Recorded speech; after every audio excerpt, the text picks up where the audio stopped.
क्या धर्मेंद्र प्रधान के बाद अब सम्राट चौधरी की बारी? सम्राट चौधरी को भी हटा दो। उस अनपढ़ गवार ने हमारे बिहार को बर्बाद कर दिया है। ये मैंने बहुत दिनों से मैं कह रहा हूँ कि ये प्रोटेस्ट खत्म होने के बाद कांग्रेस जनता पार्टी का जो पहला इवेंट होगा वो बिहार में होगा, पटना में होगा। क्या जंतर मंतर से उठी आवाज अब पटना की सड़कों पर गूंजने वाली है?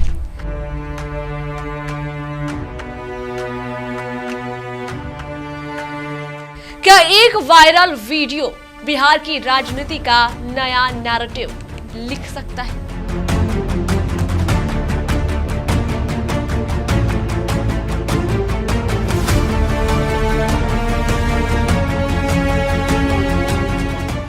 और सबसे बड़ा सवाल, क्या सीजेपी सिर्फ आंदोलन करने आई है या फिर उन नेताओं से जवाब मांगने जो जनता के निशाने पर है? आखिर जंतर मंतर के बाद अगला पड़ाव पटना क्यों?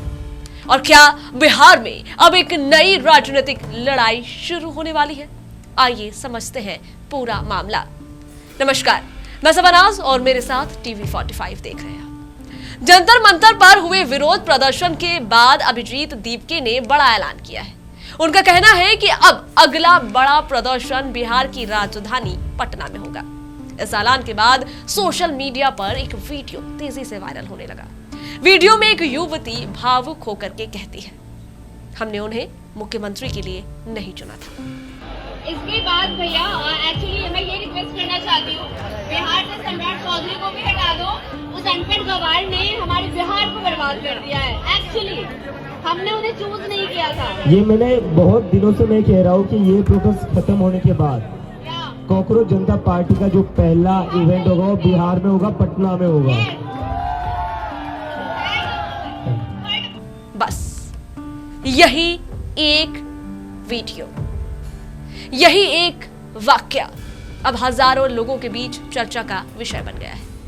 कोई इसे जनता की नाराजगी की अभिव्यक्ति बता रहा है तो कोई इसे एक व्यक्ति की निजी राय मान रहा है। लेकिन असली सवाल सिर्फ इस बयान का नहीं है। सवाल यह है कि आखिर पटना में होने वाला प्रदर्शन किन मुद्दों पर केंद्रित होगा?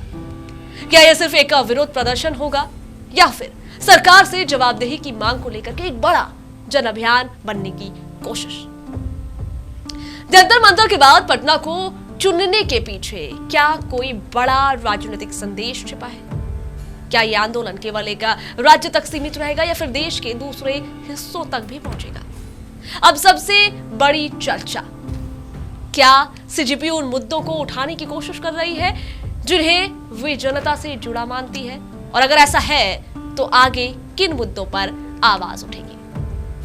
क्या यह केवल भ्रष्टाचार, भर्ती और प्रशासनिक जवाबदेही जैसे सवालों पर सीमित रहेगा या आने वाले समय में दूसरे राजनीतिक मुद्दे भी इस आंदोलन का हिस्सा बन सकते हैं? फिलहाल इन सवालों के जवाब सामने नहीं आए हैं, लेकिन इतना जरूर है कि जंतर मंतर के बाद पटना को लेकर के बड़ी हलचल ने बिहार की राजनीति में नई चर्चा शुरू कर दी है, नई चर्चा छेड़ दी है।